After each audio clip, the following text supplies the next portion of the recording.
1 2 3 गो। तो हेलो दोस्तों, welcome to the channel. ये वीडियो नीट के लिए है, तो ये इम्पॉर्टेंट है और काफ़ी लंबी भी रखी है हमने। तो जिन लोग का पेपर है नीट 2023, तो उनके लिए टाइम स्टैम्प्स भी लगा दिए हैं, नहीं तो डिस्क्रिप्शन और कमेंट सेक्शन में भी डाल रखे हैं। लेकिन जो बच्चे 11th-12th में हैं, मैं उनको रिकमेंड करूँगा कि वो एक फ़्लो में देखें। हम नई वीडियो लेकर आ गए हैं, अब कंसिस्टेंसीज और न्यू नॉर्मल, और अब तीसरी वीडियो है और नीट आने वाला है। तो हमारे साथ है चिराग बंसल और प्रशांत पचौरी, और आज हम ऑनेस्ट टॉक करने वाले हैं नीट के बारे में। और टाइम स्टैम्प्स आपको मिल जाएंगे, तो अगर आपको जो पार्ट देखना वो आप देख लेना, वीडियो में मिल जाएगा, डिस्क्रिप्शन, कमेंट सेक्शन, हर जगह टाइम स्टैम्प्स ही टाइम स्टैम्प्स। तो हम बता देते हैं हमारे साथ है कौन। प्रशांत पचौरी है। बता दे प्रशांत, तेरी रैंक कितनी थी? All India rank 60। ओह, नीट 2021। नीट 2021। हाँ, so we are in Maulana Azad medical college and हमारे साथ है चिराग। मेरी थी ऑल इंडिया रैंक 75। ओके, और मैं चश्मा लगा के बोल रहा हूँ क्योंकि मेरे को कंजक्टिवाइटिस हो गया था। एंड कोई बात नहीं, वीडियो तो लानी थी ना, कोई बात नहीं।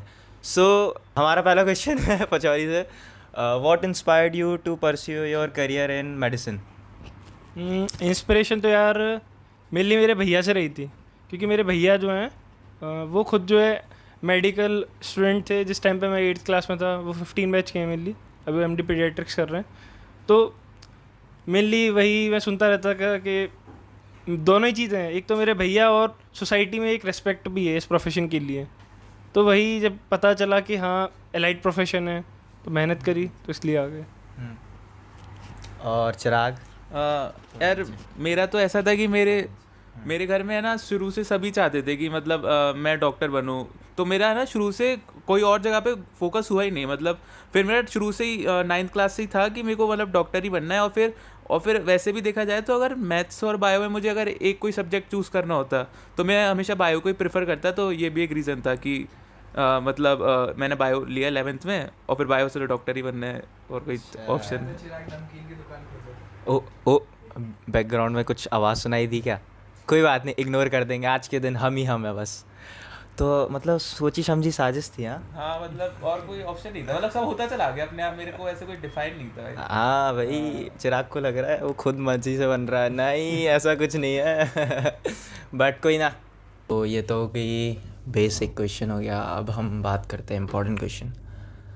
अगर मैं कहूँ 11th-12th क्लास वाला अगर प्रशांत पचौरी या फिर चिराग बंसल तुम्हारे पास आए, जैसा कि हमारे व्यूअर्स भी 11th-12th क्लास में होंगे, तो तुम उन्हें क्या ऑनेस्ट एडवाइस दोगे? ऑनेस्ट। यार देखो, मेरे को है ना पूरे जो भी 2 या 2.5 ईयर की प्रिपरेशन थी, उससे एक ही चीज़ रियलाइज़ हुई, जो सबसे मेन थिंग जो मैटर करती है ना, वो होती है कंसिस्टेंसी। मतलब ये नहीं होना चाहिए कि आपने एक दिन पढ़ा और अगले दिन नहीं पढ़ा, एक दिन पूरे 10 घंटे पढ़ लिया, अगले दिन एक भी घंटे नहीं पढ़ा। मतलब रोज़ आपको थोड़ा थोड़ा पढ़ना होता है, कि मतलब जो डिफाइंड आवर्स आपने जो खुद ही डिफाइन किए हैं उतना आपको पढ़ना है, और पूरे साल मेहनत करते रहोगे तो अपने आप हो जाएगा। जैसे मुझे याद है, मैंने शायद 6 अप्रैल 2019 को फर्स्ट डे था मेरा आकाश का, और नीट हमारा था 12 सितंबर 2022। तो नहीं 21 तो मतलब उस जो बीच का टाइम पीरियड था, मैंने रोज़ सेम मेहनत की है। मतलब रोज़ मैं वही पढ़ता था, 8-10 घंटे जितना भी होता था, तो डेली मैंने एफर्ट्स डाले, तभी जाके इतना अच्छा वो आ पाया एंड में रिजल्ट। तो कंसिस्टेंसी सबसे ज़्यादा मैटर करती है मेरे हिसाब से। मतलब चिराग का कहना है कि चिराग कह सकता है कि 2 साल में कोई ऐसा दिन नहीं था कि मैंने नहीं पढ़ा। तो मतलब पढ़ा उसने, छोड़ दो तो हाँ थोड़ा बहुत चलता है कभी, लेकिन ऐसा नहीं है, ऐसा कोई दिन नहीं था कि उसने नहीं पढ़ा हो। ये इंपॉर्टेंट चीज़ है, भले ही कम पढ़ा लेकिन पढ़ा था उसने। एंड पचौरी सब कुछ तो उसने बोल ही दिया। वैसे कंसिस्टेंसी तो मैटर करती है, उसको तो छोड़ ही नहीं सकते। और दूसरी चीज़ ना, कि थोड़ा शेड्यूल वगैरह भी बनाना ज़रूरी है। क्या होता है कि बच्चे पढ़ते जाते हैं, कभी मतलब क्या होता है कि रात को पढ़ रहे हैं, फिर सो रहे हैं, एक दिन के लिए पूरा छोड़ दिया, फिर नेक्स्ट डे पढ़ रहे हैं। तो वही ना, शेड्यूल भी होना चाहिए तुम्हारा प्रॉपर, कि डेली तुम सेम टाइम पे अपना सेम एफर्ट डालो, ताकि तुम्हारा जो रिजल्ट आए वो बेस्ट आए। मेनली यही दिक्कत होती है, बहुत सारों के साथ में बात होती है, मतलब किसी से भी बात होती है तो ये बताते हैं कि 2 दिन पढ़ लिए, तीसरे दिन नहीं पढ़ रहे, फिर चौथे दिन कभी पढ़ रहे हैं, किसी टाइम पे मन नहीं लग रहा है।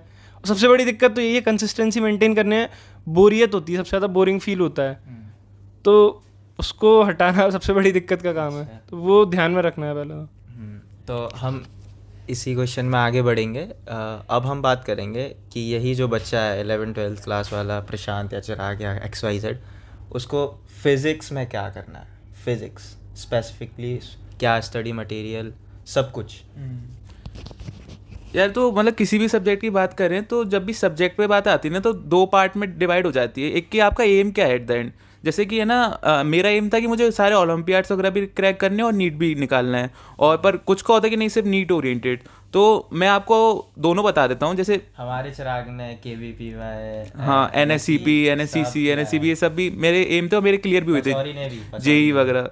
तो जैसे कि मेरे को ओलंपियाड का भी करना था, तो मैं आपको फिजिक्स का बता देता हूँ मैं क्या क्या यूज़ करता था। सबसे पहले मेरा मेथड क्या होता था, मैं नोट्स जो सर बनाते थे क्लास में उनको मैं घर पे जाके रिवाइज कर लेता था, और फिर जब पूरा चैप्टर हो जाता था तो मॉड्यूल से क्वेश्चन अटेम्प्ट कर लिए।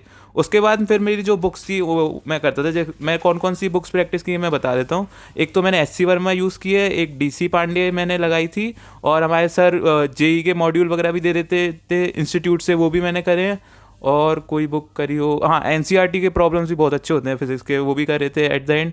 तो मतलब मेरे को इंटरेस्ट भी था फिजिक्स में बहुत ज़्यादा, तो इसलिए मैंने ये सारी चीज़ें ही मतलब अटेम्प्ट की थी। और एक मेन फोबिया बहुत रहता है फिजिक्स का सब में, तो उसका बस एक यही एक सॉल्यूशन है कि क्लास में जो बिल्कुल बेसिक क्वेश्चन होते हैं ना उनको बिल्कुल अच्छे से समझना है, ऐसा नहीं कि रट रहे हैं उनको, क्योंकि वहीं से कंसेप्ट बिल्ड होना शुरू करता है। तो अगर आप वहाँ से उनको ही अच्छे से करने लगे तो अपने आप आपका मतलब एक वो लिंक्ड रहता है सारी चीज़ें की। डिफरेंशिएशन है तो उसके बाद वो मोशन में काम आएगा, मोशन वाला रोलिंग मोशन में काम आएगा, उसका लीनियर मोशन। तो ये है कि शुरू से अगर आप ग्रिप बनाते चलेंगे फिजिक्स में तो ये अच्छा हो पाएगा, वो नहीं तो नहीं हो पाएगा। बस इतना ही। मतलब भाई चिराग ने तो सभी कर लिया भाई, मैं तो थक गया मतलब NCERT तक कर ली क्या बताऊँ मैं भाई। पचौरी ऐड कर दे। हाँ, छोड़ा तो इसने कुछ भी नहीं है वैसे, लेकिन थोड़ा बहुत ये कि NCERT एग्जाम्पलर के क्वेश्चन वगैरह वो सब। और दूसरी चीज़ ये है कि जैसे इसने बोला कि दोनों तरीके होते हैं, कि पहला तो नीट किसके लिए पढ़ रहे हो तुम, नीट के लिए ओलंपियाड के लिए।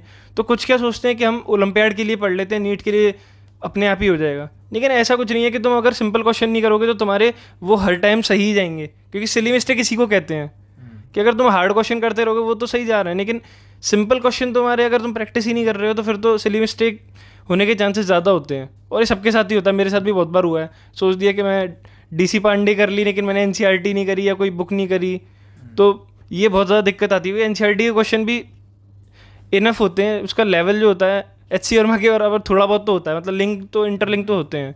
और बाकी बुक्स में तो मतलब कोचिंग के मॉड्यूल वगैरह, कोचिंग जैसे मैं आकाश में था तो उसमें लेवल 3 वगैरह के मिलते थे, वो भी करे थे सॉल्व।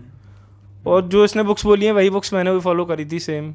इसके अलावा तो और तो कुछ एक्स्ट्रा इतना अगर नहीं मैं है। कहूँ हमारे व्यूअर्स अगर सिर्फ नीट करना चाहते हैं थोड़ा स्पेसिफिकली, तो उनको क्या कहोगे? हाँ मतलब इसमें ये मैं एक ऐड करना चाहूँगा कि जैसे कि अभी बोला प्रशांत ने कि ये मतलब सही में एक रेड फ्लैग है कि बहुत लोग क्या करते हैं कि मतलब डायरेक्ट हाई बुक्स पे चले जाते हैं कि, पर ये नहीं होना चाहिए। पहले आपको सिंपल क्वेश्चन आने चाहिए। मतलब पता चला आपने ये हाई लेवल की बुक्स करने के चक्कर में जो टाइम आपको नॉर्मल बुक्स क्वेश्चंस पे करना था आप वो स्किप कर दोगे और वही आपके नीट में आ जाएंगे। तो ये कि जब पहले मैं नॉर्मल ये सब करता था, मतलब कोचिंग के मॉड्यूल्स PYQ वगैरह, उसके बाद जाता था जब एक्स्ट्रा टाइम बचता था। तो पहले ज़रूरी है कि नॉर्मल जो ईजी क्वेश्चन है उनको पहले अटेम्प्ट करना है, अगर फिर टाइम बच रहा है फिर जाना है हाई लेवल पे, क्योंकि ऑब्वियसली ओलंपियाड्स वगैरह तो हमारा सेकेंडरी थिंग है, प्राइमरी तो हमारा नीट है ना, क्योंकि सीट उससे ही मिलनी है एट द एंड और वही मैटर करता है। तो और यही कि सिर्फ नीट ओरिएंटेड अगर आप पढ़ रहे हैं तो उसके लिए आप क्या क्या कर सकते हो। पहली बात तो कोचिंग का मॉड्यूल जो भी आप, जैसे मैं भी आकाश का ही था, तो हम बहुत सही क्वेश्चंस होते हैं। और हाँ क्वेश्चन पेपर उनमें भी बहुत अच्छे अच्छे क्वेश्चन आते हैं, मतलब नीट ओरिएंटेड प्रॉपर। तो आप अपने सीनियर से लेके मतलब पुराने क्वेश्चन पेपर निकलवा सकते हैं सेंटर से, तो वो भी अटेम्प्ट कर सकते हैं, उनमें अच्छे क्वेश्चन मिलेंगे। और फिर कोचिंग वाले और भी चीज़ें दे देते हैं, जैसे कि कौन सी बुक होती थी एक वो हमारी आकाश की, कुछ तो हाँ अचीवर्स वगैरह ये सब होती है थी। मतलब हर कोचिंग का अपना अपना होता है जिसमें वो पर्टिकुलर एग्जाम ओरिएंटेड क्वेश्चंस होते हैं, तो वो सब आप कर सकते हैं। और ऐसी वरना मेरे हिसाब से हर कोई बंदा कर सकता है, क्योंकि मतलब वो एक ऐसी बुक है जिससे कंसेप्ट बिल्डिंग बहुत अच्छी होती है। तो अगर आप नीट के लिए भी कर रहे हैं तो SC1 कर सकते हो मेरे हिसाब से। और मेरे केस में तो मुझे ऐसा लगता है कि अगर मैं कहूँ कि अगर तुमने बेसिक क्वेश्चन कर लिया, जैसे हमें मॉड्यूल्स मिलते थे उसमें बेसिक क्वेश्चन होते थे, अगर कर लिया, अगर आपको थोड़े बहुत अच्छे क्वेश्चन और कम क्वेश्चन चाहिए, मतलब वैरायटी चाहिए, तो मैंने यूट्यूब से अनअकैडमी जेई से करे थे, वो नमो कौल सर हैं वो, उनसे, और जयंत नागदा सर है, तो उन्होंने प्रोवाइड कर दिए थे, JPP करके कुछ तो भी आता था, मतलब कम और अच्छे क्वेश्चन थोड़े नीट से ऊपर। तो ये पॉइंट मतलब टाइम सेवियर है, अच्छे क्वेश्चन भी मिल जाएंगे, तो वो पॉइंट है, अगर अच्छा लगे तो देख सकते हो। प्रशांत। और देखो मेनली मतलब अगर फोकस हमारा नीट के लिए है ना, तो स्ट्रेटजी यही फॉलो करनी चाहिए मेरे अकॉर्डिंग। जो मैंने एंड टाइम पे तो मैंने यही फॉलो किया था, क्योंकि मेरे को एंड में नीट पे ही करना था सब कुछ, ओलंपियाड तो अपना सेकेंडरी ही है।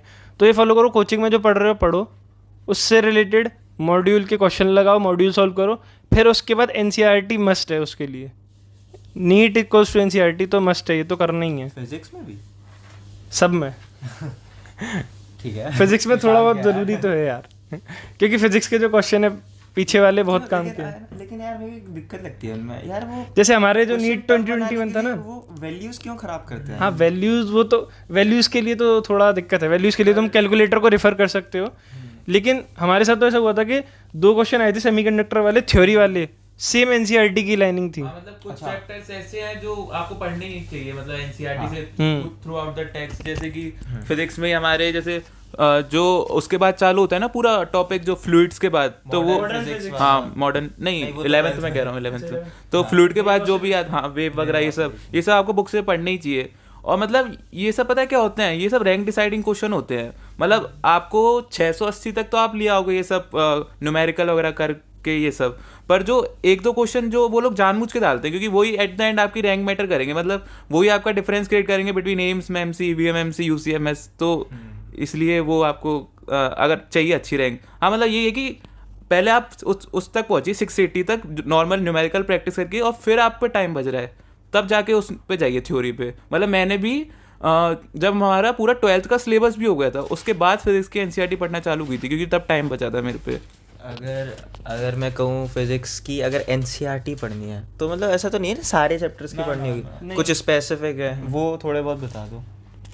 स्पेसिफिक जैसे 11th में जो है SHM रहा और वेव्स एंड ऑसिलेशन रहा, इस टॉपिक की तो पढ़नी ही पड़ेगी, क्योंकि इसके लिए अगर मैं किसी और बुक को रेफ़र करूँगा ना, तो उसमें लेवल बहुत अलग अलग रहेगा। NCERT का लेवल सफिशिएंट है, और फ्लूइड मैकेनिक्स वाला पोर्शन है उसका भी लेवल सफिशिएंट है। इसके अलावा 12th में जो मॉडर्न फिजिक्स वाला पोर्शन है पूरा, वो केवल NCERT से ही करना है, क्योंकि क्या है कि जितनी बुक्स पे हम जाएंगे उतना ही ज़्यादा लेवल बढ़ता जाएगा, उतनी ज़्यादा इनमें इतने लेवल की रिक्वायरमेंट है नहीं हमें, क्योंकि वो IITians को रिक्वायर्ड है, इतनी हमें रिक्वायर्ड नहीं है लेवल। मॉडर्न फिजिक्स में थ्योरेटिकल क्वेश्चन ही आते हैं मोस्टली, तो वो पढ़ना ही चाहिए, मतलब उससे थ्योरी से फिजिक्स की बुक से। अच्छा, काफ़ी फिजिक्स हो गया। उफ। नाउ बताओ, बायो पे बोलना है या फिर कैम पे? हाँ कुछ भी बोल लेंगे। Chirag, C for cam, C for Chirag. क्या बात है। तो केमिस्ट्री के बारे में सब। तो केमिस्ट्री में भी देखो इसमें पहली बात तो 3 पार्ट है ही, सबको ही पता है कि फिजिकल केमिस्ट्री हो गया, इनऑर्गेनिक हो गया, ऑर्गेनिक हो गया। तो मैंने क्या किया, पहले मैं वो बता देता हूँ, फिर आपको जिस हिसाब से सही लगे उसको उस वे को चूज़ करिएगा। तो जैसे कि फिजिकल केमिस्ट्री सबसे पहला चैप्टर हम पे वही सब आते हैं, मोल कंसेप्ट वगैरह, उससे शुरू होती है हमारी। तो उसमें मैंने क्या किया था, हाँ एन अवस्थी बुक आती है एक फिजिकल केमिस्ट्री के लिए, मैंने वो लगाई थी, पर एट द एंड मुझे ये रियलाइज हुआ कि उसका इतना वर्थ इट नहीं था उसको करना। ठीक है, तो उसमें ना ऐसे रिपीटेटिव क्वेश्चन आते हैं सेम टाइप। हाँ सेम टाइप के, तो वो इतना वर्थ इट नहीं है, आप छोड़ सकते हो उसको, आपके कोचिंग मॉड्यूल के क्वेश्चन वगैरह सफिशिएंट होते हैं। ठीक है, और उसके बाद हाँ फिजिकल केमिस्ट्री में अब बात करें उसकी थ्योरी की, तो मैंने एट द एंड मेरे पे टाइम था तो मैंने हर चैप्टर की थ्योरी पढ़ी थी NCERT से, पर आप स्किप मार सकते हो उसको, लास्ट ऑप्शन रख सकते हो पढ़ने के लिए। उसके बाद इनऑर्गेनिक केमिस्ट्री पे आए, तो इनऑर्गेनिक पे NCERT की जितनी ज़्यादा बार रीडिंग लगा सकते हो ना, उतनी ज़्यादा बार लगा लो। मतलब मैंने पता नहीं कितने 20-25 बार उसकी रीडिंग लगा ली होगी एट द एंड, क्योंकि वो इतना ज़्यादा मतलब मेमोराइजिंग टॉपिक है ना, और उसमें सबसे इम्पोर्टेंट है टेबल्स, जो पी ब्लॉक और डी एफ ब्लॉक की जो टेबल्स दी है ना, उनसे वो लोग क्वेश्चन पूछ लेते हैं। मतलब उनका ऑर्डर में याद कर लो, वैल्यू याद करने की नहीं कह रहा मैं, मतलब कि सबसे ज़्यादा मेल्टिंग पॉइंट इसका है, सबसे ज़्यादा कम इसका है। तो और वही ये भी मतलब वही रैंक डिसाइडिंग क्वेश्चन होते हैं, क्योंकि हर कोई इस पर ध्यान नहीं देता है। जैसे मुझे याद है हमारे पेपर में ही सॉलिड्स की टेबल से क्वेश्चन आया था, टेट्राहेड्रल वाला कोई तो आया था उसके, ठीक है। और उसके बाद हाँ, इनऑर्गेनिक में मैं बता रहा हूँ, मैं तो अपने कोचिंग के नोट्स भी फॉलो नहीं करता था उसमें। उसमें भी हमारे सर बहुत कुछ लिखवा देते। भखारिया भी ग्वालियर से ही है, मैं भी ग्वालियर से ही हूँ, तो हमारे सर ने बहुत कुछ लिखवाया था, पर मैं तो नहीं करता था उसको बिल्कुल भी फॉलो, सिर्फ एनसीईआरटी पढ़ते थे हम sir. No offence, no offence. उसके बाद ऑर्गेनिक पे आते हैं। तो यार ऑर्गेनिक तो मुझे बहुत अच्छी लगती थी, तो मैंने तो बहुत ज़्यादा डीप में की थी। देखो मैंने सबसे पहले कोचिंग के नोट्स वगैरह किए थे, फिर एक फॉरेन ऑथर की बुक आती है सोलोमन फ्राइल्स, तो मैंने वो भी पढ़ी थी बहुत अच्छे से, ठीक है। उसके बाद एक उसके क्वेश्चन सॉल्विंग की कौन सी आती थी ऑर्गेनिक की, डिस्क्लेमर, लेकिन ये करना नहीं है। तो एम एस चौहान आती थी, तो मैंने उसके भी क्वेश्चन लगाए थे। पर ये सब सही में सही कह रहे हैं लोग, बिल्कुल नीडेड नहीं है नीट के लिए। तो मतलब सोलोमन फ्राइल हुआ, ये एम एस चौहान, ये सब प्योर जेई ओलंपियाड इन सब में काम आता है, और मेरे को आया भी था ये सब काम उसमें। तो वही मैंने आपको शुरू में ही बोला था, जैसे फिजिक्स के लिए कि दो मैथ, हर चीज़ की तैयारी के लिए दो वो बढ़ जाते हैं पाथवे। एक की आपको हाई लेवल ओलंपियाड ओरिएंटेड पढ़नी है, या फिर सिर्फ नीट तक कन्फाइंड रहना है। तो नीट तक कन्फाइंड करना जो अभी हमारा मेन टॉपिक है आज का डिस्कशन का, तो उसके लिए मैं यही कहूँगा कि और एनसीईआरटी अच्छे से पढ़ लो, उसकी एक एक रिएक्शन, क्योंकि उसमें से ही क्वेश्चन आते हैं, और उनके मैकेनिज्म समझ लो अपने टीचर से, क्योंकि उसको ही थोड़ा सा घुमा के वो लोग देंगे, और ज़्यादा कुछ नहीं करेंगे। और हाँ, तीनों बोल दिया मैंने, हाँ सब कुछ ही कवर कर दिया, लेकिन हम पचौरी से भी सुनेंगे। देखो ओलंपियाड वाली बुकों का नाम लेके मैं डराऊंगा तो नहीं, तो मैं चिराग ने डरा दिया पहले ही। नहीं, मैं पहले ही बोल दे रहा हूँ, डिस्क्लेमर सही दिया है कि सिर्फ वो नीट ओरिएंटेड बिल्कुल नहीं है, सिर्फ वो उनके ही काम के लिए ओलंपियाड और जेईई वगैरह। लेकिन ये अच्छी बात है ना कि एटलीस्ट हम बता रहे हैं कि क्या किया है हमने। बहुत सारी आपने वीडियो देखी होगी, बिल्कुल सच बता रहे हैं जो आपने किया, तो मैं आपने और भी वीडियोस देखी होंगी, उसमें वो बोलते हैं हमने ये नहीं पढ़ा वो नहीं पढ़ा, लेकिन कहीं ना कहीं उन्होंने पढ़ा होता है। ये बात सही कह रहा है। हाँ। मतलब कैमरे के पीछे सब बोलते हैं कि सिर्फ हमने ये पढ़ा, मतलब जो उनको पहले बोल दिया होता है, पर सबने कहीं ना, जैसे लोग कहते नहीं कि 9-10 में तो हमने पढ़ाई की नहीं थी, 11-12 से ही पढ़ा, पर सबने पहले अच्छे से पढ़ाई की होती है, तभी जाके वो एंड में इतना अचीव कर। सच्चाई ये है कि पढ़ते सब है, लेकिन वही है ना, वो सारी चीज़ें बताना नहीं चाहते, वो स्पेसिफिक बताते हैं, और वो फिर बच्चे सोचते हैं कि उस स्पेसिफिक चीज़ को बता के हम भी बिल्कुल टॉप पे बन जाएंगे। देखो अगर तुम्हें बिल्कुल ही रैंक 1 ही लानी है, तो तुम्हें एक्स्ट्रा एफर्ट तो डालने पड़ेंगे। हाँ। ऐसा तो कुछ है नहीं कोई जादू होके तुम बन जाओगे, ऐसा कुछ नहीं है, ठीक है। तो जैसा कि उसने बता दिया कि एनसीईआरटी पढ़नी है, लेकिन हम कुछ तो बता रहे हैं ना। तो हाँ, थोड़ा एक्स्ट्रा अब वही है कि देखो तीनों सब्जेक्ट है, फिजिकल, केमिस्ट्री, ऑर्गेनिक, इनऑर्गेनिक। तो सबसे पहले स्टार्ट करते हैं इनऑर्गेनिक से। Inorganic only source NCERT, NEET के लिए कोई कुछ नहीं, मतलब नहीं है किसी चीज़ से। जितनी बार पढ़ सकते हो उसको, तुम मान लो बाइबल है तुम्हारी केमिस्ट्री की, वो इनऑर्गेनिक के लिए, जैसे एनसीईआरटी यूज़ करते हो आप, ठीक है। इसके बाद आते हैं हम ऑर्गेनिक के लिए। तो ऑर्गेनिक के लिए सबसे पहले तो जो कोचिंग के नोट्स हैं सफिशिएंट है, मोर देन सफिशिएंट है, वो नीट के लिए मोर देन सफिशिएंट, मैं लिख के दे रहा हूँ।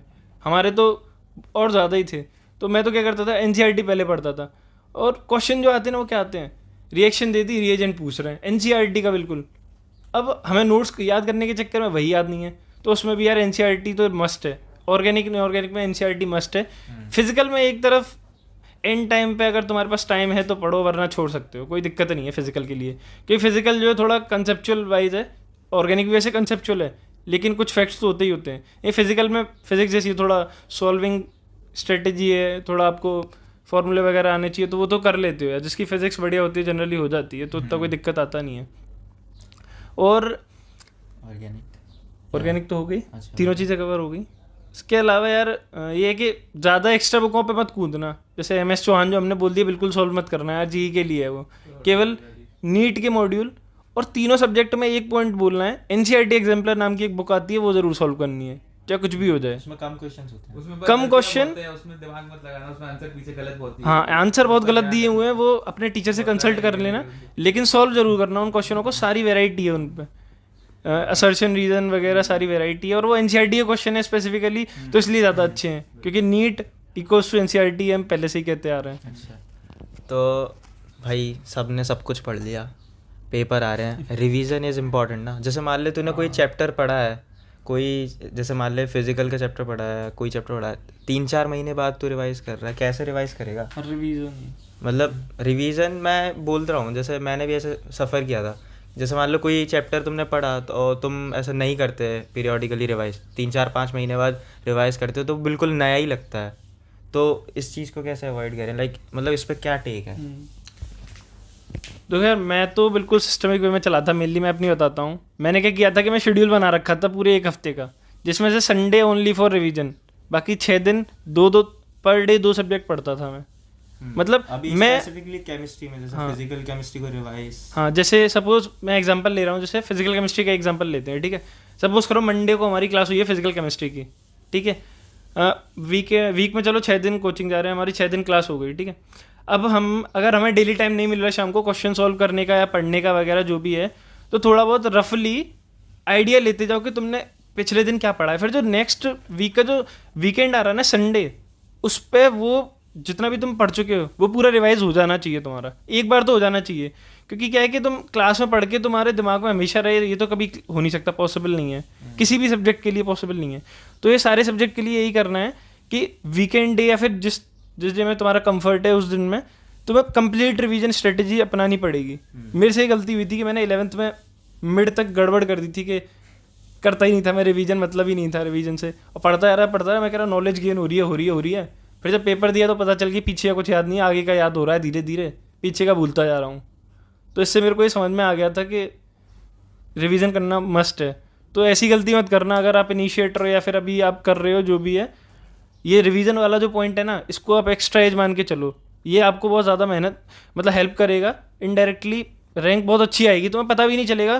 तुम मेनली बहुत सारे बच्चों की ये दिक्कत होती है कि फिजिक्स के क्वेश्चन सॉल्व नहीं हो रहे सर, मतलब अब भी कॉलें आती हैं, सब पे आती, चिराग तेरे पे भी आती होंगी, फिजिक्स की सबसे ज़्यादा आती हैं। फिजिक्स के लिए हम कितना भी तुम्हें बता दें कि ये कर लो, एक ही सोल्यूशन है फिजिक्स का, मल्टीपल टाइम प्रैक्टिस। इसके अलावा कोई और सोल्यूशन है ही नहीं, और कोई कुछ नहीं कर सकता। और कोई कुछ कह रहा है ना तो वो फिर काट रहा है तुम्हारा। सीधी सीधी बात ये, प्रैक्टिस के अलावा तुम क्या कर सकते हो? वो तुम्हारे दिमाग में आके क्वेश्चन सॉल्व थोड़ी कर जाएगा, प्रैक्टिस से ही क्वेश्चन सॉल्व होंगे। केमिस्ट्री में मतलब रिवीजन तो ऐसे कि मैं पर्टिकुलर सब्जेक्ट वाइज नहीं बता रहा, मैं आपको मतलब टोटल बता दे रहा हूँ मैं कैसे करता था। मतलब मेरा पचौरी से बिल्कुल अलग था इस मामले में, मेरा टाइम टेबल वाला सिस्टम बिल्कुल नहीं था। मतलब मेरा जो मन पड़ता था मैं उस टाइप से पढ़ता था। तो बेस्ट मेथड मेरे को जो लगता था रिवीजन के लिए कि अपने कोचिंग सेंटर की टेस्ट सीरीज फॉलो करो प्रॉपर तरीके से। मतलब कि जो आपका टेस्ट आने वाला है ना, जैसे मान लो संडे को टेस्ट है, तो मैं उससे पहले वाले एक संडे से पूरा प्लान बना लेता था कि इतने दिन में मेरा फिजिक्स होगा, इतने दिन में मेरा केमिस्ट्री होगा, और लास्ट में मैं लास्ट के लिए मैं बायो छोड़ देता था। तो अगर आपकी जो टेस्ट सीरीज होती है ना सेंटर की, वो डिज़ाइन ही इस तरीके से होती है कि आपको हर टॉपिक को बार बार आप पढ़ते रहे। मतलब जैसे आप हमारे आकाश पे चलती थी फोर्टनाइटली टेस्ट सीरीज, AITS चलती थी, तो वो डिज़ाइन इस तरीके से होती है कि आपकी निगाह बार बार जाते रहे उस पर। जैसे कि 12th क्लास में भी उसके स्टार्टिंग से हमारी 11th की भी टेस्ट सीरीज चालू हो गई थी, तो मैं वो पढ़ के देता था। तो मेरा यही था रिवीजन का फंडा कि हर टेस्ट को पढ़ के दो, तो अपने आप आपका रिवाइज होगा। और आप पे गोल भी होगा कि इस डेट तक मुझे खत्म करना है, बस उसको सोच लो कि इस यहाँ से मुझे चालू कर देना है अपना रिवीजन करना। मतलब 12th क्लास में 11th क्लास का भी रिवाइज हाँ, करते तो वो टेस्ट सीरीज के थ्रू हर चीज़। मतलब जैसे कि मैं AITS था हमारा, उसको मैं बिल्कुल नीट मान के चलता था कि इसमें तो मुझे मतलब प्रॉपर ऐसे जानना है कि मेरा नीट वाला पेपर है मेन, तो उसको इसके लिए मैं ऐसे प्रिपेयर करता था कि मतलब हर चीज़ एकदम डीप तक पढ़नी है और पूरी रिवाइज हो जाए। तो मतलब मैंने तीनों सब्जेक्ट के लिए रिवीजन का मेरा यही था। जैसे चिराग ने बताया, मैं टेस्ट वाली बात बिल्कुल भूल गया था। टेस्ट वाली तो मोस्ट इंपॉर्टेंट बात है, लेकिन कुछ बच्चे क्या करते हैं ना कि हमने बना लिया, सब चीज़ कर ली, अब टेस्ट के लिए प्रिपेयर नहीं कर पा रहे, टेस्ट छोड़ देते हैं। तो ये बिल्कुल नहीं करना है, ये सबसे बड़ी गलती है। ये गलती अप्लाई नहीं करनी है कभी। डरना नहीं है कि भाई अगर हुआ नहीं है, तुमने पहले एक बार तो पढ़ ही रखा है ना, तो टेस्ट तो देना ही है। टेस्ट कभी स्किप नहीं करना है। तुम जितने ज़्यादा टेस्ट दे सकते हो अभी नीट की प्रिपरेशन में, उतने ज़्यादा टेस्ट दो, तुम्हारे लिए बेस्ट है। और एंड टाइम पे आके ना तो रोज़ एक टेस्ट देना ज़रूरी है। और इसके अलावा टेस्ट की एनालिसिस सबसे ज़्यादा इंपॉर्टेंट है। वो भी आएगा अभी ऐसा सिस्टमिक वे में चलेंगे हम, बहुत आगे दूर तक जाना है, बहुत आगे तक जाना है। देखो ये वीडियो लंबी हो रही है मुझे पता है, कोई दिक्कत नहीं है, कोई दिक्कत नहीं है, सारा सुन लो एक बारी में, सारा सुन लो, एक्सपीरियंस। खाना खाते खाते सुन लेना भाई आराम से। अब हम बात करेंगे बायो की, और बायो में तीनों बताना, बॉटनी, जूलॉजी, ठीक है? तो सॉरी तीनों नहीं। तो अब हम बात कर रहे हैं बायोलॉजी के बारे में, और इसमें बता क्या क्या स्टडी मटेरियल वगैरह, कैसे क्या पढ़ना है, सब बता दे। देख, बायोलॉजी में ओनली फॉर नीट, मैं तो भाई नीट के आगे बोलूँगा ही नहीं। बायोलॉजी में केवल एनसीईआरटी मस्ट है। एनसीईआरटी तो करनी है, उसकी एक एक लाइन तुम्हें याद होनी चाहिए मिनिमम। तुम भाई अगर अब टाइम नहीं है तो जितनी बार पढ़ सकते हो पढ़ लो। मैंने तो 25-30 बार तो पढ़ी थी, बहुत मतलब। और ना, और तुम्हारी कोचिंग में जो नोट्स हैं वो तुम्हें पढ़ा रहे हैं, वो जो तुम्हें उस पॉइंट रिलेटेड याद आए उस वक्त तुरंत लिख लो अपनी बुक में। तुम्हारी बुक ऐसी हो जानी चाहिए कि खजाना है तुम्हारे लिए, वो तुम खोलोगे जो पेज, उस पर तुम्हें हर चीज़ मिल जाएगी। ओलंपियाड से लेके तुम्हारा नीट तक की हर चीज़, एवरीथिंग उसमें होगी। और सबसे बड़ी चीज़ होती है ना कि मैं फोटोग्राफी मेमोरी, कि फ्लो चार्ट बनाना सीखो। जैसे एक पैराग्राफ दे रखा है 10 लाइन का, उसको सॉर्ट करके तुम 6-7 लाइनों में कन्वर्ट कर, 6-7 लाइन कह रहा हूँ, 6-7 वर्ड में एरो वगैरह से उन सब में कन्वर्ट करना सीखो। इससे ना याद करने में और रिवाइज करने में आसानी होगी। हाँ, रिवाइज करने मतलब जैसा होता है ना कि जैसे तुम 2 साल बाद तो रिवाइज करोगे ही ना पूरी किताब, तो ऐसा होता है बच्चे ढूंढते हैं कुछ चीज़ यहाँ से रिवाइज करें, कुछ चीज़। मैं कह रहा हूँ एक आप एनसीईआरटी ऐसी बना लो कि जब आपको रिवाइज करना हो सिर्फ वही करनी हो, उसमें आपके प्रीवियस ईयर के क्वेश्चंस भी लिखे हुए हैं साइड में, कुछ इंपॉर्टेंट क्वेश्चन जो एक्स्ट्रा है शायद वो आ जाए, वो लिखा हो। तो मतलब ऐसे एनसीईआरटी ही ज़्यादा थोड़ी एक्स्ट्रा, मतलब एनसीईआरटी तुम्हारा ऐसा एक नोट्स हो जाए कि तुम्हें कोचिंग के नोट्स खोलने की भी जरूरत ना पड़े, कोचिंग के नोट्स भी उसी में पड़े हो, मतलब इस तरह से हो तुम जाए। नहीं चाहते होगे ना कि अभी 1 महीना बचा है, कोचिंग के नोट्स खोल के रिवाइज करो, भाई अब जैसे एनसीईआरटी में ही लिखा हुआ है। अब एनसीईआरटी में आता है जूलॉजी, बॉटनी। तो देखो बॉटनी में रटने का थोड़ा ज़्यादा है, जूलॉजी में थोड़ा समझ, मतलब दोनों में ही है, रटने का समझने का तो दोनों में ही है। तो इसमें ना, इसमें यही सॉल्यूशन है कि जितनी बार तुम पढ़ोगे उतनी ज़्यादा तुम्हें याद होगा। और एक्सप्लेनेशन जहाँ तक तुम मांग सकते हो अपने टीचर से वहाँ तक मांगो, पूछो कि क्या कैसे हुआ है, जितनी चीज। हाँ, परेशान, देखो भाई तुमने टीचर को दिए भाई पैसे, कोचिंग वालों को तो पैसे दिए हैं ना, उसका पूरा वसूल करो, पूरा तुम्हें परेशान कर दो, दिन रात परेशान करके रखो, लेकिन उल्टे सीधे क्वेश्चनों से नहीं करना है। हाँ, अच्छे क्वेश्चनों से करना है। मतलब टीचर भी तुम्हें लगे कि हाँ बच्चा आ रहा है तो मुझे उसको एक्स्ट्रा एज देनी जरूरी है। मतलब हमारे टीचर तो होते थे, मैं जब भी कॉल करता था तभी वो मेरे लिए तो हमेशा 24/7 अवेलेबल रहते थे, 1-1 बजे तक। इन द सेंस 1 साल हमारा कोविड में था और 1 साल हम कोचिंग क्लास जाते थे, ऑनलाइन रहे थे हम तो हमें तो कॉल ही करनी पड़ती है। अभी तुम्हारे लिए तो बहुत अच्छा है, ऑफलाइन कर रहे हो यार, ठीक है? तो टीचर्स तुम्हें जितना जानेंगे ना उसी हिसाब से वो तुम्हें ट्रीट भी करेंगे, हर चीज़ तुम्हें अच्छे से एक्सप्लेन करेंगे और हर चीज़ का रीजनिंग देंगे। वो कुछ चीज़ें होती है कि हर बच्चा हर क्लास में इक्वल नहीं होता, तो टीचर को ना एक यूनिक वे में पढ़ाना होता है, बराबरी के लिए सबको। लेकिन अब तुम अलग से जाओगे तो तुम्हें कुछ फ़ायदा तो मिलेगा ना, तो उसके लिए एनसीईआरटी मस्ट है। मेन चीज लाइन से भटक गया थोड़ा मैं भी। तो एनसीईआरटी तो देखो, जूलॉजी बॉटनी एनसीईआरटी तो पढ़नी है, उसमें नोट्स ऐड कर लो। क्रिस्प ये है इसका कि नोट्स ऐड कर लो और नोट्स तुम्हें खोलने की भी जरूरत ना पड़े, बार बार एनसीईआरटी ही रिवाइज करते रहो बस। चिराग कुछ स्पेसिफिक अलग सा? हाँ, तो देखो यार, ये तो इसने भी बोला पचौरी ने, और आपने 1000 लोगों से सुन लिया होगा एनसीईआरटी, तो वो तो मैं रिपीट नहीं कर रहा। और ये भी सही बात बोली, मैं भी करता था कि उसमें ऐड कर लो।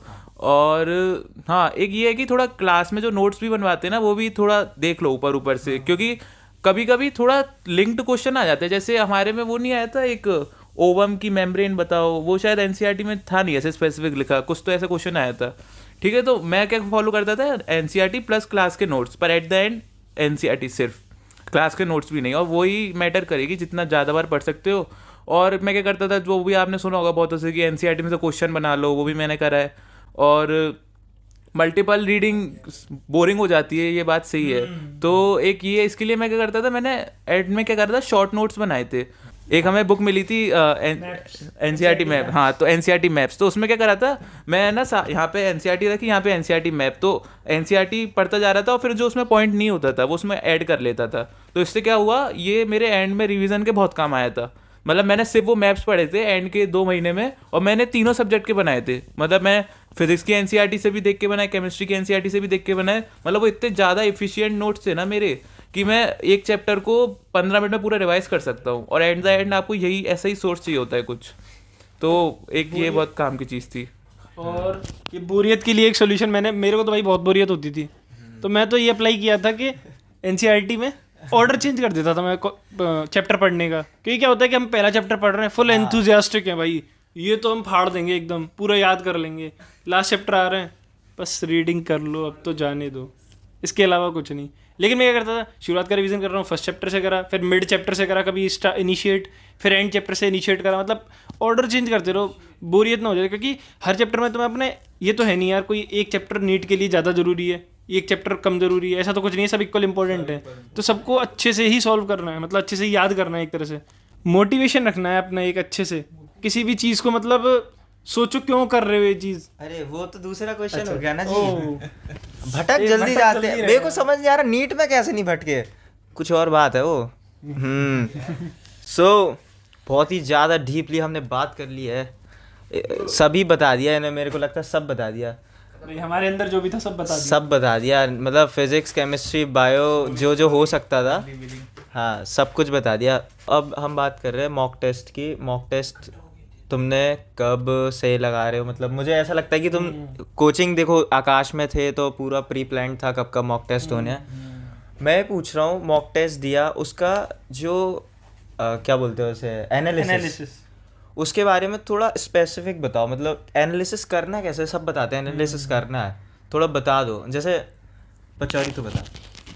जैसे देखो एनालिसिस का मतलब ये है कि तुमने जो गलतियाँ करी हैं वो आगे ना हो। मेन चीज़ उसका जो सॉल्यूशन जो ए में ये है, ठीक है। तो करना क्या है, क्वेश्चन पेपर हमने किया, पहली बात तो हमने पेपर कितने टाइम में किया ये हमें पता होना चाहिए, कौन सा सब्जेक्ट कितने टाइम में किया ये पता होना चाहिए, क्योंकि हर पेपर में हमें अपना टाइम ड्यूरेशन को स्पेसिफाई करना है। दूसरी चीज़, हमने गलती कहाँ करी है, ये मेन इंपॉर्टेंट है। और गलती कैसे करी है, या तो हमें दो चीज़ें हो सकती हैं इसमें, आता ही नहीं है, आता है फिर भी गलत हुआ है। अब जो पहली चीज़ है आता नहीं है, तो उसमें तुम्हारी गलती नहीं है, उसमें तुम्हारे टीचर की गलती है, तो क्योंकि उसने तुम्हें पढ़ाया नहीं है, या फिर तुम्हारी इसमें ये गलती है कि तुमने पढ़ा नहीं है वो। दूसरी चीज़ है सिली मिस्टेक वाला सीन। तो सिली मिस्टेक वाले सीन में ये है कि उसमें हमारे साथ ये सबसे बड़ी गलतियाँ होती हैं कि हम पहली बार जब भी किसी क्वेश्चन को सॉल्व करते हैं ना, तो उसमें वही कुछ ना कुछ गलती तो करते हैं। तो सिली मिस्टेक तभी होती है जब हमारा रेगुलर नहीं है, हम इरेगुलर है प्रैक्टिस में और सब चीज़ में, तो वो चीज़ हमारे हाथ में है। तो जो भी क्वेश्चन मैं क्या करता था एनालिसिस के बेसिस पे, मैं क्वेश्चन पेपर सबसे पहले तो अपने पास रखता था। तो मैंने एक कॉपी बना रखी थी, उसमें क्या करता था, जो जो क्वेश्चन मेरे गलत होते थे मेरे को पता होता था किस तरह, क्योंकि हमें पता है यार हमें नहीं आया या फिर हमने गलती करने में करी है, तो मुझे पता होता था, मैं लिख लेता था कि मैंने यहाँ पे गलती करी है। और फिर उस टाइप के कोई भी क्वेश्चन में आते थे तो मेरे दिमाग में उस टाइम पे आ जाता था कि मैंने यहाँ पे गलती करी है, अब गलती नहीं करनी है, तो हमें इनसे सीखना है गलतियों से। तो वही एक एनालिसिस बुक बना लो अपनी, जो क्वेश्चन वहाँ पे गलत हों उनको लिखो और उनको टाइमली रिवाइज करते रहो। मैं तो 1 महीने के ड्यूरेशन में करता था, 1 महीना 2 महीना जो भी तुम करो, ताकि आगे वो गलतियाँ ना हो।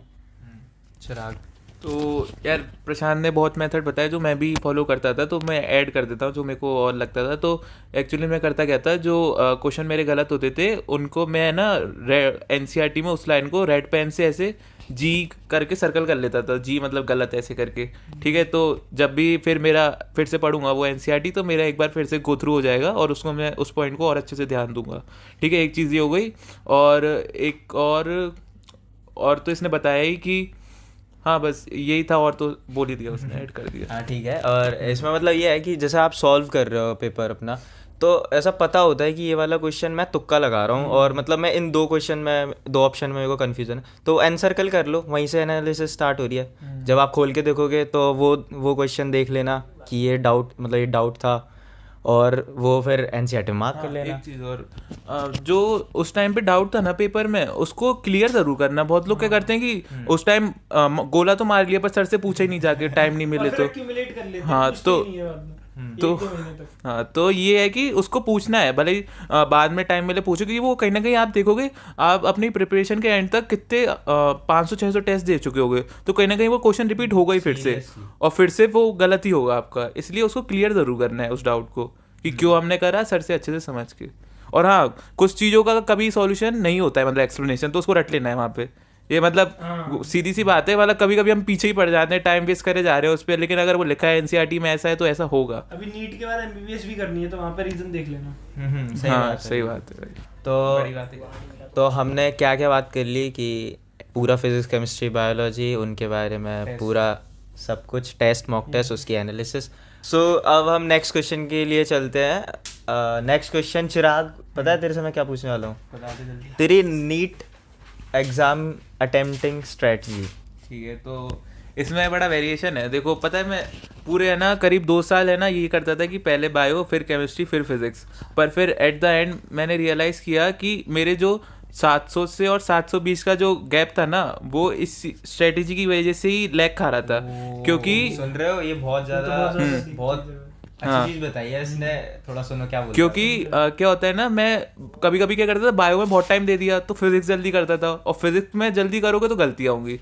ठीक है, तो उसकी वजह से मेरे फिजिक्स में जल्दी जल्दी के चक्कर में 1-2 कैलकुलेशन मिस्टेक हो जाती थी, और मेरी जो 1-2 मार्क्स कटते थे, मतलब 1-2 क्वेश्चन गलत होते वो फिजिक्स में ही गलत होते थे। तो मैंने क्या करा, नीट के 3-4 महीने पहले मैंने अपनी पूरी स्ट्रेटेजी चेंज करी। मैं पहले फिजिक्स फिर केमिस्ट्री और फिर बायो करने लगा। तो उससे फिर मेरी फिजिक्स में सिली मिस्टेक नहीं होती थी। तो क्या होता है ना, अगर आप पे कम टाइम है तो आप बायो तो जल्दी कर सकते हो, लेकिन फिजिक्स नहीं कर सकते, क्योंकि उसमें सोचना पड़ता है, पूरा प्रॉपर कंसेप्ट लगाना होता है। ठीक है, तो मेरे को तो यही स्ट्रेटेजी बहुत हेल्पफुल लगी थी, क्योंकि अच्छे से फिजिक्स सॉल्व कर लो, फिर एंड में बायो को जल्दी जल्दी जाओ। तो मेरे को पेपर में भी, असली जो नीट का पेपर हुआ था उसमें भी याद है कि मैंने बायो फिर आधे घंटे में पूरी कर दी थी, क्योंकि उसमें भी मैंने फिजिक्स में बहुत टाइम दे दिया था। तो पहले तूने नीट हाँ। जो पेपर दिया था उसमें क्या किया था? हाँ, यही किया था कि पहले फिजिक्स फिर केमिस्ट्री और फिर बायोलॉजी। देख रहे हो, ये आंसर सिर्फ हमारे चैनल पे मिलेगा, ठीक है? ठीक है, वोना भी मैन। हाँ, wanna be man। तो ये कि अगर यही मैं उल्टा करता कि पहले बायो को बहुत टाइम देता तो मैं फिजिक्स इतना जल्दी नहीं कर तो पाता। फिर ये गजर राजा मेडिकल कॉलेज में होता। ये सही बोला। ग्वालियर में। अच्छा कॉलेज है भाई, नो ऑफेंस। अभी आ जाएंगे कट्टे लेके भाई, चंबल वाले। ठीक है, तो देखो चिराग ने, अब हम यहाँ पे जो बता रहे हैं वो हम अपने रिस्पेक्ट में बता रहे हैं, ये हमारी फिजिबिलिटी, मतलब हमारे लिए जो अच्छा है वो हमने किया, वो तुम्हें डिसाइड करना है जो करना है। हम जो कह रहे हैं उसको ब्लाइंडली फॉलो नहीं करना है। सही बात है। तो चिराग करता था, मैं उसको अपोजिट करता था बिल्कुल। मैं तो भाई बायो पहले, फिर केमिस्ट्री, फिर फिजिक्स। पूरी दुनिया शायद यही करती है। हाँ? लेकिन ना जो इसने कही कि शुरुआत में जो तुम सब्जेक्ट कर रहे हो उसमें टाइम ज़्यादा देना है, मैं वो नहीं करता था।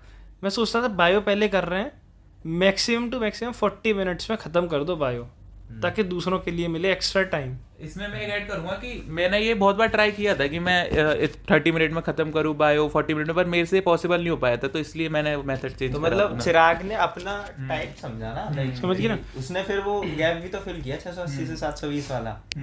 तो वही तुम्हें जो है, जितने तुम क्वेश्चन प्रैक्टिस करोगे ना उतना ही तुम्हें टाइम पता चल जाएगा कि किस में कितना देना है।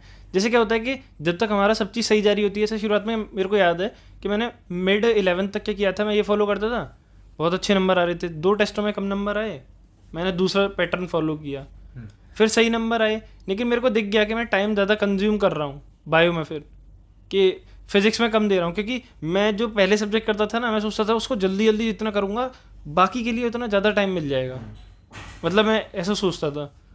तो फिर वही सिली मिस्टेक के चांसेस ज़्यादा बढ़ गए थे। तो इसलिए मैंने क्या किया कि मैं पहले बायो करता था, बायो के लिए मैंने टाइम स्पेसिफिक कर रखा था, चाहे हो या ना हो सॉल्व 40 मिनट में ख़त्म करो, ताकि दूसरों को पहले सब्जेक्ट देना है, फिर एंड में वापस गो थ्रू करना है हमें जो छूटे हुए क्वेश्चन है। तो वही मैं पहले करता था 40 मिनट बायो, फिर 40 मिनट तक केमिस्ट्री, फिर 1 घंटा के अराउंड में फिजिक्स को देता था। फिर जो जितना टाइम बचा है फिर मैं क्या करता था, OMR भर दी अपनी, ताकि सेफ साइड पे तो पहुंच गए ना, कि अगर टाइम नहीं बचा तो चलो वो छूट गए, सिलेक्शन तो हो ही जाएगा नीट में, सेफ साइड ये है। उसके बाद जो बचे हुए हैं उनको सॉल्व करके, उसमें यार तुम्हें टाइम कोई वो नहीं है, उसमें तुम जितनी जल्दी करो और जितना सही करो, क्योंकि 2 चीज़ें होती है तुम्हारे पास, एक होती है सिलेक्शन क्राइटेरिया, एक होता है रैंकिंग क्राइटेरिया। तो सिलेक्शन क्राइटेरिया जो है फर्स्ट पार्ट से आता है कि तुम फर्स्ट गो थ्रू में कितना कर रहे हो, कितने सही से भर रहे हो। OMR भरना एक सबसे इम्पोर्टेंट पार्ट है हमारे नीट का। कि ये चीज़ ने सही ऐड करी, मतलब कि जो इसने बोला ना कि पहले OMR भर लो, फिर जो क्वेश्चन सर्कल करे थे फिर लास्ट में जाना उन पे, क्योंकि अगर पता चलो OMR नहीं भर पाए उनके चक्कर में तो वो और गड़बड़ हो जाएगी। कि बहुत सारे मेरे दोस्तों के साथ ही होता था, क्वेश्चन सॉल्व करते रहते, 15 मिनट बचे थे, 15 मिनट बचते थे, अब OMR भरता हूँ मैं। भाई OMR में सबसे ज़्यादा गलतियाँ होती हैं, तो ऐसा कुछ ये नहीं है कि OMR को अपना, वहाँ पर तो इतने ज़्यादा अलार्म बजते हैं आपको, अगर आपके हाथ में वॉच तो होती नहीं, शायद अलाउ नहीं करते ना। उसको तो मैं बताता हूँ कि तो ये मान के चलो, अगर तुम्हारा 3 घंटे 15 मिनट है, अभी अब तो शायद नीट का टाइम बढ़ गया है 3 घंटे 20 मिनट हो गया शायद, हाँ। तो ये मानो -15 लेके चलो अपने लिए भाई कि आधी केवल घंटे लेके चलो माइनस में बहुत टाइम वेस्ट नहीं कराते हैं आधा, हाँ भाई फिंगरप्रिंट साइन पता नहीं वो क्या जगह टू जगह वेरी करता है, ठीक है। तो मेरे यहाँ पे तो आधा घंटा वेस्ट करवाया उन्होंने प्रॉपर 15-20 मिनट माइनस करके चलो अपना कि मेरे लिए नीट का पेपर केवल 3 घंटे का है, दैट्स द मेन ट्रुथ, ठीक है। तो उसको फॉलो करके चलना है और जैसे अपनी स्ट्रेटेजी खुद बनानी है। हम जो कह रहे हैं ना उसको अप्लाई करके देखो, वेल एंड गुड अगर सही हो रहा है तो करो, हाँ। पेपर दो, बहुत सारे पेपर दो, जैसा आ रहा है एक्सपेरिमेंट करो, जैसे चिराग ने एक्सपेरिमेंट किया, पचौरी ने एक्सपेरिमेंट किया, ऐसे परफेक्शन कम्स आफ्टर एक्सपेरिमेंटेशन। तो मेन चीज़ ये है कि अपने तुम्हें सहूलियत पता होनी चाहिए कैसे कर रहे हो। और एक इम्पॉर्टेंट चीज़ जैसे कि वो इन दोनों ने बताया था कि अपने अपने paper attempting, NEET exam attempting style था इनका, वे था कि इसने पहले फिजिक्स किया, इसने पहले बायो किया। तो ऐसा नहीं है कि इसको फॉलो करने लग जाना है, इसको सुनने के बाद या इसको फॉलो करने। मैं ये बोल रहा हूँ इन्होंने खुद का एक्सपेरिमेंट किया, इन्होंने खुद का किया। आप भी बहुत सारे एग्ज़ाम दो, देखो कौन सा आपको सूट कर रहा है, किस से नंबर ज़्यादा आ रहा है, किस में टाइम कंज्यूम कम हो रहा है, समझ रहे हो ना। तो मतलब अपने हिसाब से एक्सपेरिमेंट करो, अपना एक वे डेवलप करो कि कैसे उस दिन देना है फाइनली। सो गाइज एक इम्पॉर्टेंट क्वेश्चन पूछना है मुझे तुम दोनों से। अभी जैसे नीट 2023 जो है एक हफ्ते बाद है, लगभग 7 तारीख को है, तो उन जो बच्चे अपियर करेंगे उस एग्ज़ाम को, तो उनको क्या एडवाइस दोगे तुम, क्रिस्प सी एडवाइस चिराग? यार तो जो लोग अभी अपियर करने वाले हैं उनके लिए मेन एडवाइस यही है कि पहली बात तो कुछ नया नहीं पढ़ना है आपको, और बिल्कुल भी स्ट्रेस नहीं लेना है। ये नहीं सोचना है कि मैं अब ये भी कवर कर लूँ, ये भी कवर कर लूँ, जितना हो पा रहा है उतना कर लो, क्योंकि अब जितना आपको प्रिपेयर करना था आप कर चुके हैं। अब ऐसा नहीं कि आप कुछ भारी अपने मार्क्स में बहुत ज़्यादा शिफ्ट कर लेंगे अगर इस एक हफ्ते में बहुत ज़्यादा पढ़ लिया तो, ठीक है। क्योंकि ये पूरे 2 साल की मेहनत है, एक दिन, 1 या 2 दिन की बात नहीं है। इसलिए जितना आप कर चुके हो उतना अच्छा है, आप अपना बेस्ट ही करेंगे। जो पूरा साल करते हुए आए हैं स्कोर, उसका ही एवरेज कहीं आपको वहाँ दिखेगा।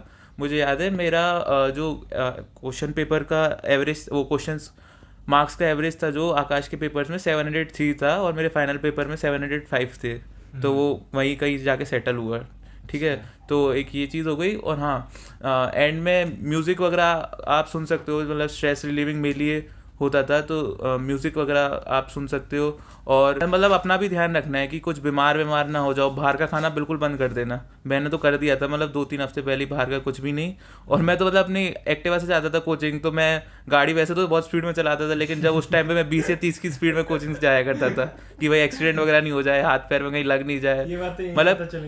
मतलब क्योंकि ना 2.5 साल आपने मेहनत की है, सोचो सिर्फ एक दिन के लिए, तो उस एक दिन में आपको बिल्कुल 100% देना है अपना, ठीक है। तो उसके लिए हाँ, तो बस उस एक हफ्ते में आपको अपनी बॉडी को 100% दे पाऊँ उस दिन, बस वो उसके लिए प्रिपेयर करना है। हाँ। और माइंड में बस अपने आप पे कॉन्फिडेंस रखना है, सबसे मेन चीज़ ये है। मतलब मुझे देखो, मेरा है ना लास्ट के 30 पेपर्स में मेरे कंसिस्टेंटली 700+ मार्क्स थे, तो मेरे को खुद कॉन्फिडेंस था कि जो आकाश वाले 30 पेपरों में नहीं पूछ पाए, एंड में वो नीट वाले क्या ही पूछ लेंगे, NTA वाले। तो ये है ना कि खुद का एक सेल्फ कॉन्फिडेंस होना चाहिए खुद को आप पे, तो वही अपने पे कॉन्फिडेंस रखना, बेस्ट हो गया आप अपना। All the best. पचौरी नहीं, कुछ तो छोड़ दिया अगर बोलने के लिए। अरे तू बोल जो मन आ रहा है बोल। यार देखो, सब चीज़ तो उसने बोल दी है। मेन चीज़ ये है कि छोड़ना नहीं है। अब जितना तुम पढ़ चुके हो ना, बस पढ़ चुके हो। अब इसके अलावा तुम एक्स्ट्रा तुम पढ़ोगे, अपने आप में टेंशन लोगे कि ये भी नहीं पढ़ा मैंने, ये भी नहीं पढ़ा, ये भी नहीं पढ़ा। नींद भी नहीं आएगी, वही दिमाग में चलता रहेगा। बहुतों के साथ ही होता था वैसे। हमारी जब हम नीट के लिए कर रहे थे तब हमारे दोस्तों से, मतलब दोस्तों से बात करते रहना, मेन चीज़ तो है। दोस्तों से बात होती थी, ये इतने स्ट्रेस में था, कोई दूसरा कि यार मैंने ये नहीं पढ़ा, ये नहीं पढ़ा है। तो ऐसा नहीं करना है, चिल रहना है अपना। और किसी से बात मत करो, उससे हाँ, घर वालों से करो। हाँ, घर वालों से बात करो। मैं भी तुम्हें यही एडवाइस करूँगा। जितना तुम दोस्तों से बात करोगे, दोस्त भी कहेंगे यार मैंने तो ये भी कर लिया, फिर तुम सोचोगे मैंने नहीं किया, मेरे को भी ये पढ़ना है। लेकिन ये नहीं करना, कंपेयर नहीं करना अपने आप को दूसरे से। बिल्कुल रिलैक्स रहो, बिल्कुल रिलैक्स मूड में रहना है। और जितना अभी तक तुम्हारा रिजल्ट रहा है ना, तुम्हें पता है उतना ही रहेगा। जैसे इसका एवरेज जितना था, मेरा भी जैसे एवरेज जो था उतना ही था। कोचिंग में 704-5 के अराउंड था, उतना ही मेरा आया था। तो ऐसा कुछ नहीं है कि तुम उसी दिन कोई बिल्कुल ड्रॉप हो जाओगे या बिल्कुल हाई लेवल पे जा सकते हो। ड्रॉप तो मुश्किल ही पड़ता है यार। वो तो तभी होता है जब तुम अपना 100% नहीं दे पा रहे हो। जैसे कि उसने बताया, अपने आप को 100% प्रोटेक्ट करके रखना है, छुपा के रखना है अपने आप को। तुम्हें नींद भी, हाँ, नींद सबसे ज़्यादा इम्पोर्टेंट है। बच्चों को एक दिन पहले नींद नहीं आती है नीट के, दिमाग में चलता रहता है। वो नहीं करना है, अच्छे से नींद लेनी है। चल रहा है दिमाग में, सोचना ही नहीं है ज़्यादा, चल रहा है मम्मी पापा के पास चल। मेरे को याद है मैं तो मम्मी से बात करने लग गया था, मेरे को याद रात को नींद नहीं आ रही, मम्मी के पास चला गया, मेरे को नींद नहीं आ रही, फिर आराम से मतलब नॉर्मल बात करी, फिर नींद आ गई। तो इतना आखिरी हफ्ते मतलब 8-8 घंटे की नींद अच्छे से कॉन्स्टेंटली लेते रहो, 8 घंटे तक नींद लेते रहो और आराम से घर वालों से आराम से बात करो, क्योंकि वो ना तुम्हें अपना प्रोटेक्ट करके रखेंगे, उनके लिए तुमसे ज़्यादा ज़रूरी और कोई नहीं है। तो सबसे ज़्यादा प्रोटेक्टिव जो है, तुमसे भी ज़्यादा प्रोटेक्टिव है वो तुम्हारे लिए, और हमेशा वो तुम्हारा अच्छा ही चाहते हैं। तो उनसे अपना थॉट्स शेयर करते रहो और वो तुम्हारे लिए हमेशा अच्छे ही बताएंगे। और ये सब कुछ उसने बता दिया, ऐड करने के लिए कुछ रह नहीं गया। वही ना, उसने ये भी बोला कि खाना पीना भी हाँ, थोड़ा खाना घर का पीना ही रखो, हल्का रखो, ये इम्पोर्टेंट बात है। और हमारे टाइम पे तो ये सबसे ज़्यादा इंपॉर्टेंट था, क्योंकि कोविड भी चल रहा था, तो हमें तो और ज़्यादा सेफ रहना था। और ये भी कि जैसे मैं तो थोड़ा बहुत असली बता रहा हूँ, मैंने क्या कहा था, मैं भगवान को भी मानता था, तो मैं तो भजन वगैरह भी सुन के गया था, मतलब फुल वॉल्यूम में लगा देते रूम में, और पूजा वगैरह भी अच्छे से करके गया था। तो वो ये कि आप खुद कितना मानते हो वो आप पे डिपेंड करता है, बिलीफ वगैरह। तो वो सब पूजा तो मैं भी करके गया था। हाँ, तो वो सभी करके जाते हैं, भले ही पूरे साल कोई नहीं करे, पर उस दिन सबको करना होता है। तो यार हो जाएगा बढ़िया, टेंशन मत लेना बिल्कुल भी बस। चिराग भाई बोल रहा है, चिराग को खूब एक्सपीरियंस है, सब कुछ कर लिया आपने, बात सुनी ली होगी, वो बोल रहा है हो जाएगा। टेंशन नहीं लेनी है। देखो टॉपर कहाँ से आते हैं, तुम में से ही आते हैं ना, आप ही डॉक्टर हो। आप ही हो, ठीक है, ऐसा कुछ नहीं है। हाँ आप ही। या वो तो है ही है, ठीक है। तो ऐसा कुछ नहीं है कि आसमान से टपक के नए नए पैदा हो रहे हैं, तुम ही हो यार। ऐसा कुछ नहीं है कि कोई और बन के आ रहा है। तो ये नहीं सोचना है कि तुम्हारे लिए एग्जाम है और तुम ही देने वाले हो। हम भी तुम्हारी तरह नॉर्मल थे, अब नॉर्मल कुछ नहीं थे कि हमारी बड़ी नाक थी, अलग दिमाग था, ऐसा कुछ नहीं था, नॉर्मल थे भाई हम। और सब एक जैसे ही होते हैं, ऐसा कहीं अलग से निकल के नहीं आते। तो ये नहीं सोचना है कि ये हमसे आगे है वो, हम अपने लिए बेस्ट हैं और हम जो परफॉर्मेंस देंगे उससे हमारे लिए ही बेस्ट होगा, ठीक है। बाकी हो जाएगा सबका, टेंशन नहीं लेनी है। All the best, all the best guys, best of luck, it's just exam. और वो बात यही है ना कि एग्ज़ाम है, मतलब अगर कुछ भी होता है उसके अलावा, मैं क्या बोल रहा हूँ मेरे को समझ नहीं आ रहा। तो सही बोल रहा है एकदम। वैसे ये भी ज़रूरी है ये सब बताना कि ये एक एग्ज़ाम है, ठीक है। एग्ज़ाम तुम्हारी लाइफ में आते रहेंगे, तो इतना सोचना नहीं है कोई गलत। ये दिमाग में कभी आना भी नहीं चाहिए, लेकिन एज अ सीनियर मैं ये बता रहा हूँ, कोई गलत थॉट दिमाग में लाना नहीं है इससे रिलेटेड। इंडिया का सिस्टम है, ये इंडिया का सिस्टम ये बहुत गलत है कि तो कोई उसमें बात नहीं है, अगर नहीं भी हुआ तो कोई दिक्कत नहीं है। आगे आप पे बहुत मौके आएंगे, ज़्यादा से ज़्यादा क्या होगा, 1 साल ड्रॉप लेना पड़ेगा, इससे ज़्यादा कुछ नहीं होगा। एट द एंड आप अच्छे फ्रेश मूड से स्टार्ट कर सकते हो। हाँ भाई, तो बस एक इतना ज़्यादा स्ट्रेस नहीं लेना है कुछ भी। देखो ऐसे मौके आगे भी आएंगे, जैसे कि MBBS में भी मेहनत तो करनी है, सबको हर चीज़ में मेहनत करनी है। तो ऐसा नहीं कि कहीं कोई दिक्कत आ गई तो ट्राई, यही है ना, ट्राइंग करते रहोगे तुम, जितनी ज़्यादा प्रैक्टिस करते रहोगे, कोशिश करते रहोगे, उतने ही तुम्हारे चांसेस ज़्यादा है। अब ऐसा नहीं कि तुम कोशिश ही नहीं करोगे तो फिर तो कुछ हो नहीं सकता। कोशिश करोगे तो तुम्हारा बहुत सबसे ज़्यादा पॉजिटिव रिजल्ट आने के चांसेस हैं। और नेगेटिव कभी सोचना नहीं है, टेंशन नहीं लेनी है। कोई भी दिक्कत है दोस्तों या पेरेंट्स को या घर वालों को तो ज़रूर ही बतानी है। क्या बात है। On this serious note we are ending this honest NEET talk. Yeah so honest, सो सब कुछ बता दिया मैंने। आज तक किसी को इतना कुछ नहीं बताया है जो यहाँ पे बोला है। मतलब इन अ रन एक ही बार में इतना सारी बातें शायद ही कोई पूछता होगा, क्योंकि कोई मान ले तेरे पास आता होगा जब तू अपने सेंटर वेंटर जाता होगा, तब कोई बच्चा आता होगा, भैया ये बता दो, भैया ये बता दो, तो तू ऐसे 5 मिनट के छोटे हाँ। इंटरव्यू में बस वो वो 1-2 बातें जो पूछ लगती लेते हैं। हैं, बस वो मेन बता देते हैं। तो अच्छा डिटेल में ऐसा हमने कभी बताते नहीं है, तो इसमें आप मतलब पूरा देख सकते हैं कि हमने प्रॉपर सब बताया है, मतलब कि किसके क्या फ़ायदे हैं, किसके क्या नुकसान है, अलग अलग तरीके जो आपको अच्छा लगे। ये कि किसी भी टॉपर को ब्लाइंडली फॉलो नहीं करना है, फॉलो करना है, बट उसमें आपको एडिटिंग खुद करनी है। आपको हर चीज़ अपने हिसाब से सही करनी है। क्योंकि मैं था कि मैंने किसी को ज़्यादा टॉपर को फॉलो किया नहीं, मैं सब अपने हिसाब से अपने टीचर के रिस्पेक्ट में किया। क्योंकि ना तुम जैसे कोई भी बच्चा मेरे से पूछने आता है, तो जैसे मैंने इस वीडियो में हर चीज़ बताई है। अब हमारे लिए क्या होता है कि हमारे पास टाइम कंस्ट्रेंट होता है, उस बच्चे के लिए भी और हमारे लिए भी, हमें भी काम है यार, उसको भी क्लास में जाना है, तो इतना टाइम नहीं दे सकते। तो हम ऐसे मेन जो बुलेट पॉइंट होते हैं ना वो बता देते हैं, हम प्रोस एंड कॉन्स नहीं बता पाते। और ये जानना ज़रूरी है हर स्टूडेंट के लिए, किसी भी टॉपर टॉक से ये जानना ज़रूरी है। तो इस वीडियो में हमने यही मेन चीज़ बताई है। और दूसरी चीज़ ये है कि हर चीज़ को अपने टीचर से ज़रूर कंसल्ट करना है, उससे ज़्यादा तुम्हें और कोई नहीं जानता एज रिस्पेक्ट टू पढ़ाई। तो वो तुम्हें सबसे सही चीज़ बताएगा। पेरेंट्स के बाद टीचर्स सबसे ज़्यादा इंपॉर्टेंट होते हैं हमारी लाइफ में। और उन लोग की ऐसे डांट सुन के ऐसे बुरा नहीं मानना, क्योंकि यार एटलीस्ट पेरेंट्स यार तुम्हारे बुरे के लिए तो नहीं डांटते, वो तुम्हारे लिए अच्छा ही। टीचर की तो बहुत सुनी है भाई, टीचर्स की हमने बहुत सुनी है, डांट सुनी है हम वो हमें कभी कभी धमका देते थे कि तुम अभी कोविड में घर पे तो बैठे हो, जैसे ही तुम आओगे ना तुम्हारे लिए रॉड रख रखी है। हमारे तो आई नो मतलब जैसे मेरा था ना कि मैं ज़्यादा ही उल्टी सीधी बुकें पढ़ता था, तो सर बहुत गुस्सा हो जाते थे उसमें कि कोई ज़रूरत नहीं है ये सब, तो खूब डांट सुनी है हम लोगों ने। तो इससे पर ठीक है, उनको मतलब तब भी मैं पीछे पड़ा रहता था, सर के मानता नहीं था, तो उसमें कि उसका कोई बुरा नहीं मानना है, कभी माइंड पे नहीं लेना है। ये नहीं कि सर ने एक बार बोल दिया तो ईगो पे ले ली उस बात को कि अब मैं सर से डाउट पूछने नहीं जाऊंगा। भाई ऐसा कुछ नहीं होता, सर बिजी होते हैं तो नहीं बता पाएंगे, पर अगली बार जाओगे तो बता देंगे। ठीक है, तो ईगो वगैरह तो आना ही नहीं चाहिए इन सब चीज़ों में, कभी हमेशा पीछे पड़ जाओ। यार पैसा दिया है ना, पचौरी बोल रहा था भाई।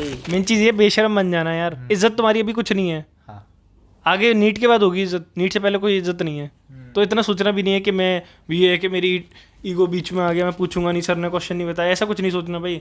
तुम अभी सबसे नीचे हो और तुम्हें हर चीज़ की ज़रूरत है, और लेते जाओ यार, जहाँ से ज़रूरत पड़ रही है लो, जहाँ से गेन हो रहा है तुम्हें मेमोरी का, वहाँ से हर चीज़ जहाँ पे तुम्हें पॉजिटिव में मिल रही है वो लेते जाओ, चाहे कितनी भी डांट खानी पड़े, कुछ भी करना पड़े, वो तुम्हारे लिए बेस्ट है। मेरे पे भी चिराग जैसी बहुत बार डांट पड़ी है, उल्टी सीधे भूखे पकड़ के सर के पास जा रहा हूँ, सर कह रहे ये क्या कर रहा है भाई।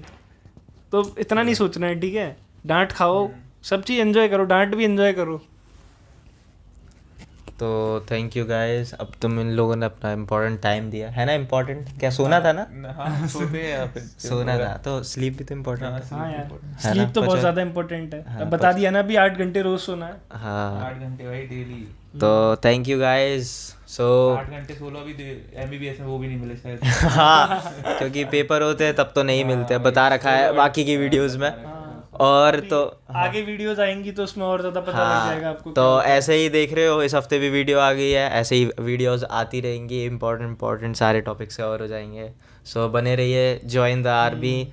Thank you guys. और एक एडवाइस ये है कि इस वीडियो को पूरा देखना है, स्टार्टिंग से लेकर एंड तक। ये नहीं कि रिलैप्स करते करते देख रहे हो, क्योंकि वही है कि हमने एक फ्लो में बोला है, अगर तुम उसको अरेंज अलग वे में करोगे तो उसका पर्सपेक्टिव अलग निकलेगा, तो वो नहीं लेना है। ठीक है ना, अपने पर्सपेक्टिव को पॉजिटिव रखने के लिए आपको एक गो में देखनी पड़ेगी ये वीडियो। ये मतलब ऐसा स्टोरी वे में हमने बताया कि ऐसा क्या क्या हुआ पूरे 2 साल की जर्नी में, कैसे क्या चीज़ें हुई, तो ऐसे खाना खाते पीते देख लीजिए। हाँ मतलब हम ये नहीं कह रहे कि आप अपना टाइम वेस्ट करिए, क्योंकि आपका एक हफ्ता बचा है, तो जब आप फ्री हो, खाना खाते खाते देख लिया, थोड़ा भी देख लिया, थोड़ा बाद में देख लिया, तो अपना टाइम वेस्ट नहीं करना है, जब भी फ्री हो तब देख लो। या जो 11th-12th में है वो तो देख ही सकते हैं। वो तो देख ही सकते हैं, खाना खाते खाते देख। और डाउट्स अपने कमेंट बॉक्स में डाल देना।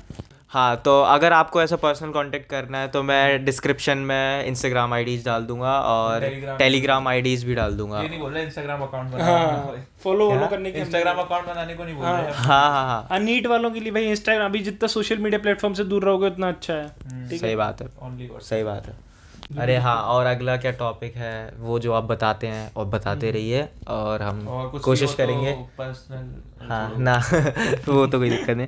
तो और भी जो टॉपिक्स आपको जिन पे लगता है कि हम इस बारे में बात करें, तो और भी नए नए लोग आने वाले हैं, प्रेम आने वाला है, और हमारे साथ ये लोग तो रहेंगे ही, और अथर्व भी आने वाला है, और बाकी सब तो हैं ही, जैसे अंश और सावन। सो बाय गाइस।